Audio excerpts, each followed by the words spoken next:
സമയം B light എന്ന ചാനലിലേക്ക് എല്ലാവരെയും സ്വാഗതം ചെയ്യുന്നു. ദൈവം നമ്മെ അനുഗ്രഹിക്കട്ടെ.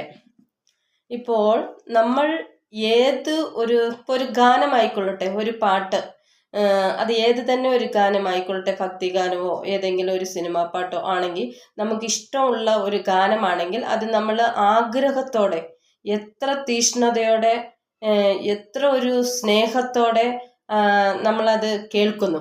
പല പ്രാവശ്യം പലതവണ ഇട്ട് കേൾക്കും.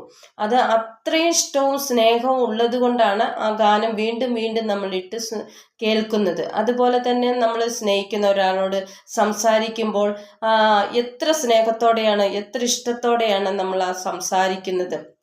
അതുപോലെ ഇപ്പോൾ ദൈവം നമ്മളെ പഠിപ്പിക്കുന്നത് എന്തുകൊണ്ടെന്ന് വെച്ചാൽ, ഈ വെളിപ്പാട് പുസ്തകത്തിൽ 2-ാം അധ്യായത്തിൽ 4-ാമത്തെ വാക്ക് ഇങ്ങനെ പറയുന്നു, എങ്കിലും നിന്റെ ആദ്യ സ്നേഹം എന്നിൽ നിന്ന് വിട്ട് കളഞ്ഞു എന്ന ഒരു കുറ്റം നമ്മളിൽ കാണുന്നുണ്ട്.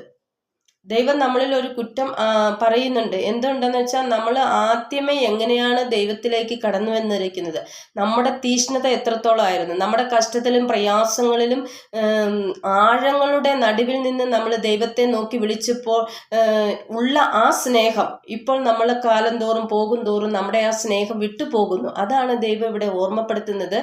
ആദ്യത്തെ നിന്റെ ഈ സ്നേഹം എന്നിൽ നിന്നും അകന്നുപോയി, അത് പക്ഷെ നീ തിരിച്ചു കൊണ്ടുവരണം എന്നാണ് ഈ ദൈവവചനം നമ്മെ പഠിപ്പിക്കുന്നത്. അതായത്